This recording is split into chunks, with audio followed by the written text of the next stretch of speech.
Bismillahirrahmanirrahim. Assalamualaikum warahmatullahi wabarakatuh. InsyaAllah bagi mata pelajaran sirah, kita akan sambung bagi tajuk Mu'jizat. Baik, Ustaz akan mengulang semula pengertian mu'jizat. Apakah mu'jizat?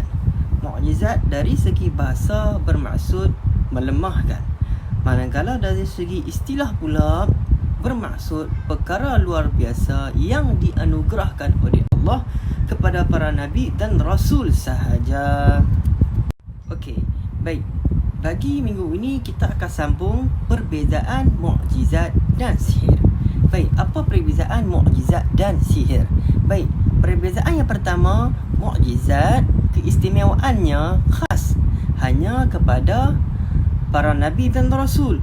Keistimewaan khas yang hanya dianugerahkan Allah kepada para nabi dan rasul sahaja. Baik, selain pada para nabi dan rasul, bukan mukjizat. Baik. Yang kedua, tidak boleh dipelajari oleh orang lain walaupun orang itu adalah daripada kalangan nabi dan rasul. Baik, mukjizat ni bukan boleh dipelajari ya, melainkan Allah sendiri yang anugerahkan. Allah dah pilih dah siapa nabi dan para rasulnya yang mendapat mukjizat. Kemudian perbezaan yang ketiga, tidak bertentangan dengan syarak. Mukjizat ni dia tidak bertentangan dengan syarak dan wajib dipercayai oleh umat Islam. Kita sebagai orang Islam kena percaya mukjizat yang Allah anugerahkan kepada para nabi dan rasul. Baik, kemudian apa perbezaan dengan sihir?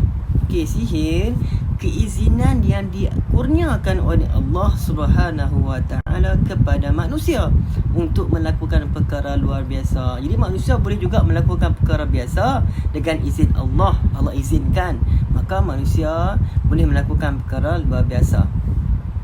Baik, seterusnya perbezaan sihir.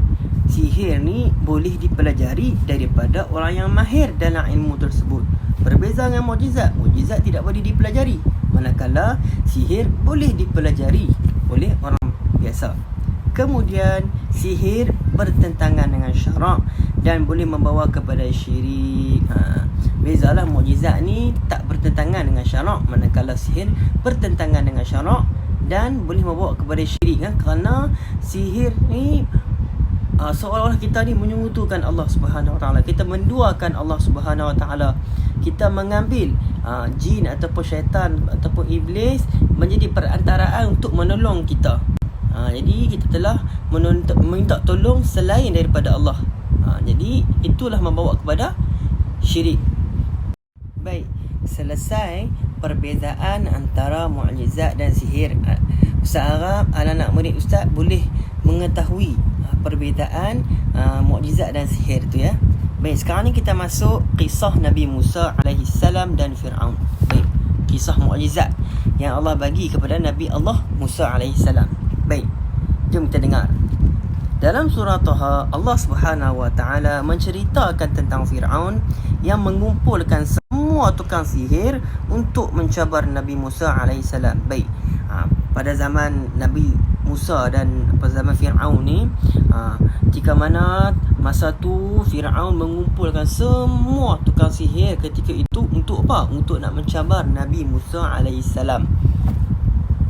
Kemudian Fir'aun memerintahkan ahli-ahli sihir yang dia kumpul tadi tu untuk apa? Untuk menunjukkan kehebatan mereka tu masing-masing dengan menukarkan tali menjadi ular. Jadi pada ketika itu banyaklah tukang sihir ketika itu. Nabi Musa alaihissalam memohon pertolongan daripada Allah Subhanahu wa taala dan Allah mengizinkan tongkat Nabi Musa. Nabi Musa menjadi seekor ular yang besar. Tongkat Nabi Musa pegang tu lempak, kemudian dengan izin Allah tongkat itu menjadi ular yang sangat-sangat besar. Wallahu alam besar macam mana tu saya tak boleh nak gambarkan. Kemudian apa yang berlaku setelah itu? Selepas Nabi Musa alaihissalam menukarkan tongkatnya tu menjadi ular dengan izin Allah Ta'ala. Kemudian ular Nabi Musa yang bertukar, tongkat bertukar menjadi ular tu menelan semua ular-ular ahli sihir tersebut. Yang mana ahli sihir melempak tali mereka tu menjadi ular. Ular mereka ditelan oleh ular Nabi Musa. Nak kata ulang Nabi Musa yang Allah izinkan ketika itu besarlah. Baik, kemudian ahli sihir Fir'aun menjadi terkejut dan tergamam. Mereka terkejut, tergamam. Ush. Mereka macam tak percayalah. Tengok ulang mereka telan. Ditelan oleh ulang Nabi Musa.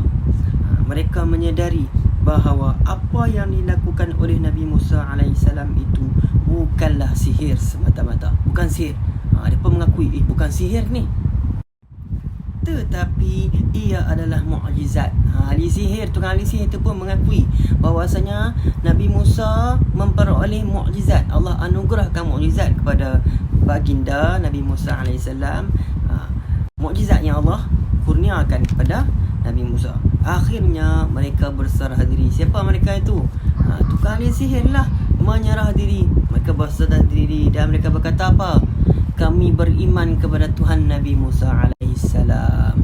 Tengok, dengan mukjizat Allah kurniakan kepada Nabi Musa alaihissalam. Hikmah dia, tukang sihir yang dia buat sihir tu terus kata berserah diri, terus beriman dengan Nabi Musa alaihissalam. Masya Allah, tabarakallah.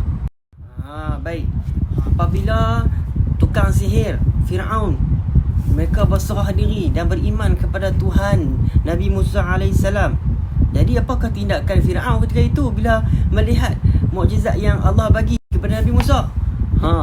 Diikut tak tukang sihir itu sekali? Namun begitu Fir'aun tetap tidak mempercayai, bahkan tak percaya, kata bahawasanya Nabi Musa alaihissalam adalah ketua ahli sihir. Dia kata ketua ahli sihir terus. Nak kata Allah Subhanahu Wa Taala, Fir'aun tidak beriman kepada Allah Subhanahu Wa Taala, tidak beriman kepada Tuhan Nabi Musa alaihissalam. Tapi tukang sihir saja yang berserah diri kepada Allah. Baik, apa yang kita dapat melalui kisah mukjizat Nabi Musa alaihissalam ke atas tukang sihir Fir'aun? Okey, yang pertama, kita hendaklah beriman kepada Rasul dan membenarkan segala ajaran yang dibawa oleh Rasulullah sallallahu alaihi wasallam. Kemudian, semua makhluk di dunia ini tidak akan dapat mengatasi kekuasaan Allah Subhanahu Wa Taala. Tidak akan dapat mengatasi kekuasaan Allah Subhanahu Wa Taala. Mainlah sihir tak mana sekalipun, tapi kalau Allah tak izinkan, tak ada apalah. Baik, kita tidak boleh mempelajari ilmu sihir kerana ilmu sihir haram di sisi syarak. Baik, setakat itu saja pembelajaran kita bagi sirah tajuk mukjizat. Kita Ustaz baru cerita mukjizat yang pertama, iaitu kisah Nabi Musa alaihissalam. InsyaAllah selepas ini minggu depan Ustaz akan masuk mukjizat, cerita yang baru pula kepada kamu. Baik, setakat itu saja pelajaran kita. Assalamualaikum warahmatullahi wabarakatuh.